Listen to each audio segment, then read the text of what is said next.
Welcome back to the Social Boost Lab podcast, everyone. We're already on episode number 7. Today, we're diving into a topic that I know a lot of you are eager to learn more about making social media work for your small business. Yeah, it's a topic that's always top of mind for entrepreneurs and small business owners. It really is. And we've got some awesome insights to share with you today based on some of the latest research and articles we've been digging into. Yeah, we've got some great stuff to share. I think a lot of small business owners feel, I don't know, maybe overwhelmed by social media. There's just so many platforms and trends. It can be tough to know where to start.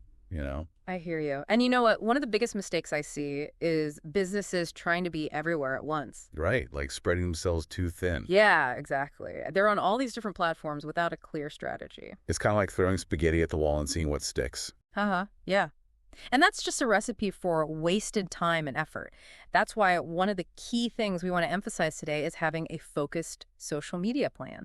That's so important. Okay, so let's break that down a bit. What exactly does a focused social media plan look like? Well, you've got to start with setting some clear goals and not just like, I want more followers.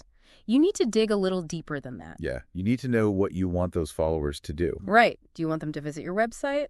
Sign up for your email list? Make a purchase? So think beyond just the numbers, like followers and likes. Absolutely. It's about those actions you want people to take. And once you've got your goals figured out, then it's time to really understand your target audience. Like, who are you actually trying to reach with your message? Exactly. What are they interested in? What are their pain points? What are their aspirations? Getting to know them on that level. Yeah, because the better you know them, the better you can connect with them through your content. 100%. And that brings us to the next step, picking the right platforms. It's not about being on every single one. It's about being where your customers are. Exactly. So, like, if my target audience is mainly on Instagram, spending a ton of time on Twitter might not make sense. Focus on the platforms where those ideal customers are hanging out. Now, one of the articles we read talked about a case study with the Seattle Times. I thought this was so interesting.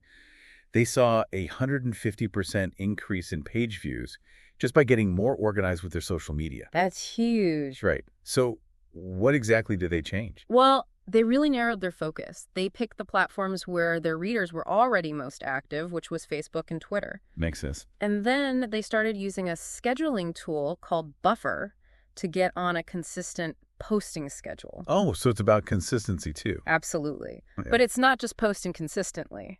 Oh, yeah. What else? It's also about posting the right stuff at the right time. Okay, well, let's talk about that right stuff then. What are some tips for making content that people actually want to engage with? I think one of the biggest takeaways from everything we looked at is the importance of providing value.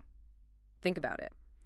Your content should educate, entertain, or inspire your audience.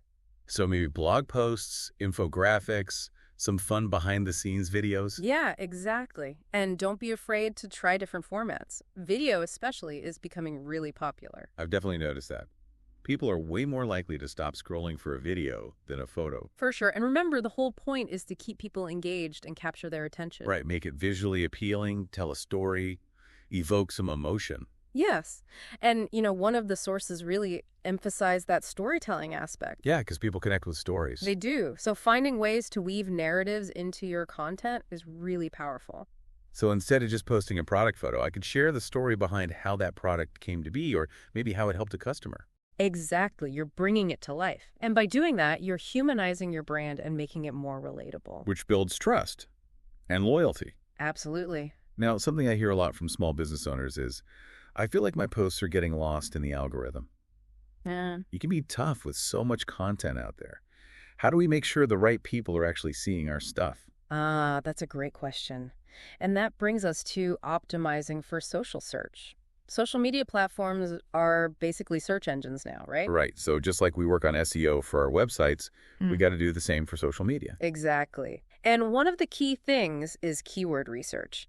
Think about the words and phrases people are using to search for businesses like yours. And then use them. Yes, in your captions, your hashtags. So if I'm a bakery in, let's say, New York City, use keywords like artisan bread or custom cakes or NYC bakery so people can find me easily. And hashtags are important too. Use a good mix of broad and more niche ones. It's a good idea to use trending hashtags, industry-specific ones, and even your own branded hashtags. That's right. It's a good mix to have. And don't forget about your profile itself. Your bio should be clear, concise, and use those relevant keywords so people instantly know what you're all about. Make it easy to find you. Exactly. And remember, algorithms like content that people engage with.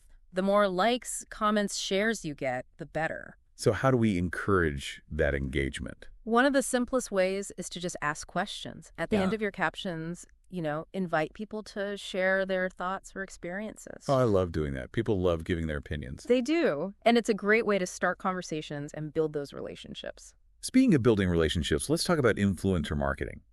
I know a lot of small businesses hesitate to go this route because they think it's too pricey or complicated. But one of the articles we read talked about micro-influencers, which seems more approachable. Yeah, micro-influencers can be incredibly effective for small businesses. What is that exactly? So these are people with, let's say, maybe 1,000 to 100,000 followers. Okay, so not huge, but still a good following. Exactly.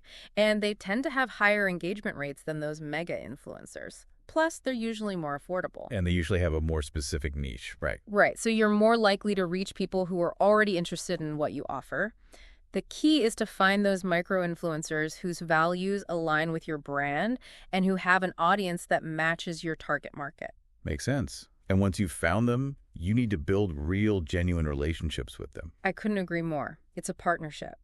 Give them creative freedom to showcase your brand in a way that feels authentic to their audience. It's about collaboration, not dictation. That's it. And remember, influencer marketing is a long game. It's about building trust and credibility over time. I like that, a long game.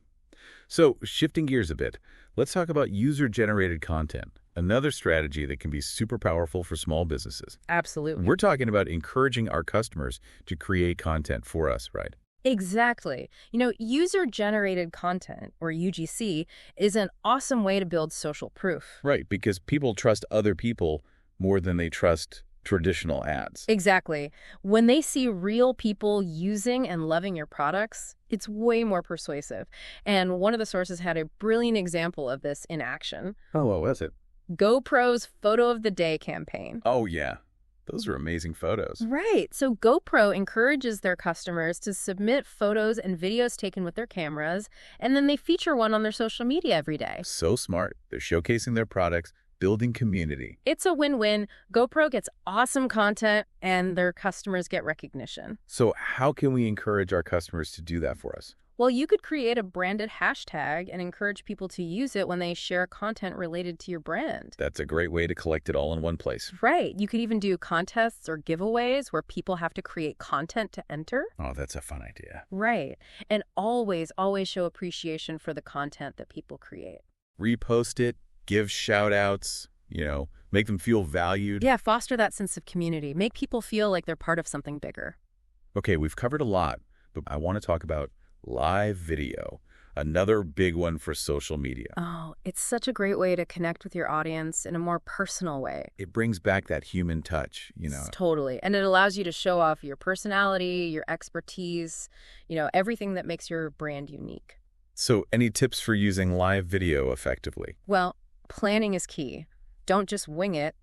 Have a clear topic in mind and make sure you have all your equipment ready. So a loose script, maybe an outline, and do some tech checks beforehand. Exactly. Promote it ahead of time so people know when to tune in. You could even tease the topic, do a little behind the scenes of your setup. Yeah, build some excitement. And then during the live video, make sure you're encouraging interaction. Ask questions, respond to comments, that kind of thing. Yeah, exactly. It's a conversation, not just a one-way broadcast. Oh, and don't forget to save your live videos. You can repurpose that content, maybe make short clips for social media, or even use it in a blog post. Ah, good point. Maximize that effort. I like it. One more thing I want to touch on, social commerce.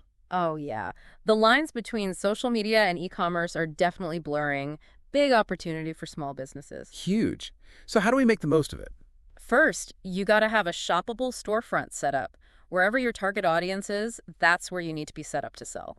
So, like on Instagram, I'd need a business profile and make sure that shopping feature is turned on. Exactly. And use high-quality photos and videos to show off those products. And make sure the product descriptions are compelling, highlight the benefits. Use product tags in your posts so people can easily tap to learn more. Make that buying process super smooth. And don't forget those reviews. Social proof is so powerful. Showcase those positive testimonials. Helps people feel confident in their purchase.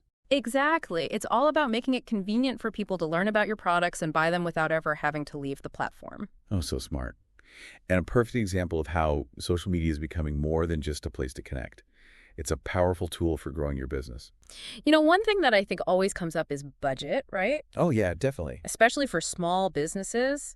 How do you make the most of what you've got?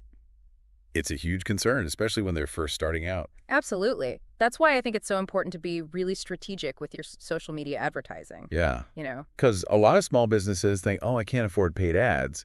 But one of the articles we read talked about that, like debunking that myth. Yeah, for sure. Even a small budget can make a difference. If you do it right. Exactly. Yeah. If you're targeting the right people, using good creative. Okay, so let's break that down. What are some, I guess, starter tips for small businesses who are thinking about trying paid ads? Well, I think first you got to figure out what's your goal. Like, what are you actually trying to achieve with these ads? Yeah, what are you hoping to get out of it? Are you trying to get your name out there? Or drive traffic to your website? Do you want leads? Or straight up sales? Right. Different goals mean different approaches. Exactly. So once you know what you want, you can figure out who you're talking to. Getting really specific so you're not wasting money on people who aren't interested. Exactly. And speaking of making the most of your money, one of the sources we read talked about A/B testing. So you create a couple of different versions of an ad. Like small changes. Yeah, just little tweaks. And you run them both at the same time to see which performs better. So you can see what people actually respond to. Exactly. And then you can keep refining your ads to make them even better. It's all about the data. It is. Oh, and don't forget about retargeting. That's powerful. Remind me what that is again. So let's say someone visits your website, but they don't buy anything. Happens all the time. Right. Well, you can use retargeting to show them ads for the specific products they were looking at. So you're like bringing them back. Yes. Yeah. And hopefully that leads to more sales. Makes sense. No, one thing that I know a lot of business owners struggle with is measuring their return on investment, Oh, yeah. It can be tough. especially with social media. You know, like, how do you know if it's actually working? Right. How do we track that? Well, there are definitely ways. So what should we be paying attention to? It depends on your goals, right? Yeah. But some common things are reach, engagement, website traffic, leads, and of course, sales. Okay, let's break those down. Reach is How many people actually see your content? Engagement is how much they interact with it. likes, comments, shares. Yeah, all of that. And then website traffic tells you how many people are clicking over from social media to your site. Got it. And leads are. Potential customers who are expressing interest. They might sign up for your email list or fill out a contact form. Okay, and then sales, well, that's pretty self-explanatory. That's the ultimate goal. But the point is, you want to keep track of all of this over time. So you can see what's working and what's not. Exactly. Tweak your strategy as you go.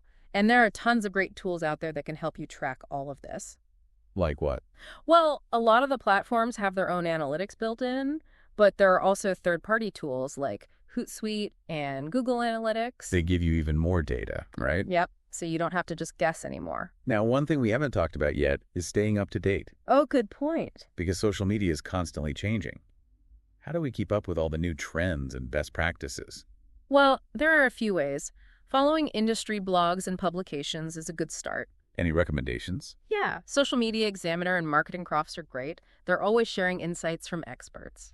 What else? Conferences and webinars are good too, or even online courses. Lots of ways to keep learning. Yep. And don't forget about networking. Connecting with other people. Exactly.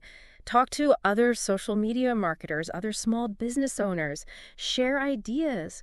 Learn from each other. Yeah, it's amazing how much you can learn from just talking to other people who are in the trenches, you know. For sure. Now, and I want to circle back to something we touched on earlier. The importance of balance in your content. Right, not just being all salesy all the time. Exactly. It's about mixing in valuable stuff that educates, entertains, or inspires your audience. Give them something they actually want to see. Right. One of the articles we read suggested using a content calendar. Oh yeah, to plan it all out in advance. Yeah, so you can make sure you're posting consistently and you've got a good mix of content. It can also help you spot any gaps, right? Totally. Like, if you notice you've been doing a lot of promotion lately, you can plan to create more educational stuff in the coming weeks. Keep it balanced. Exactly.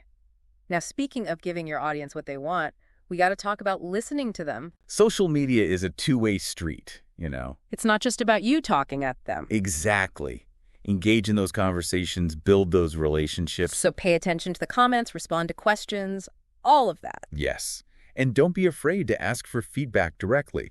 You can use polls, surveys, or just ask open-ended questions in your caption. The more you know about what they want, the better you can serve them. You know, one thing I always appreciate as a consumer is when businesses use social media for customer service. Oh, me too. It's a great way to build loyalty. Makes you feel like they actually care. Right. If someone has a question or a problem, address it promptly and professionally. Shows you're listening. And it can help prevent those negative reviews from spreading. Ah, that's a good point.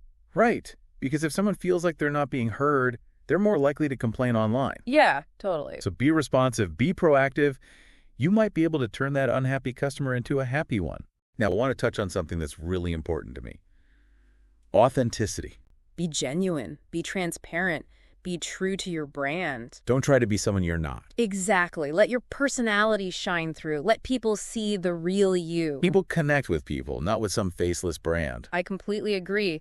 Be human, be vulnerable, be yourself. And have fun. Social media shouldn't be a chore. It shouldn't. Find ways to make it enjoyable for you and your followers. Share behind-the-scenes stuff, show off your team's personalities, lighten things up. Yes. Make it a positive experience for everyone. Connecting with people, understanding what they're interested in, and giving them something valuable. Building a community, not just a bunch of followers. And remember, you don't have to do it alone. There are so many resources out there. Oh yeah, tons. Connect with other business owners, find online communities, maybe even work with a marketing agency if that makes sense for you. Whatever works for you. Yeah. But the important thing is to stay engaged, stay informed, and keep learning. Couldn't agree more. Social media has so much potential for small businesses. It's amazing what you can achieve with the right approach. Well, that brings us to the end of episode 7 of the Social Boost Lab podcast. Thanks for joining us. We hope you found this helpful. And if you have any questions or thoughts, share them in the comments below. And don't forget to connect with us on Instagram for more tips and a look behind the scenes. Until next time, keep boosting your social media presence.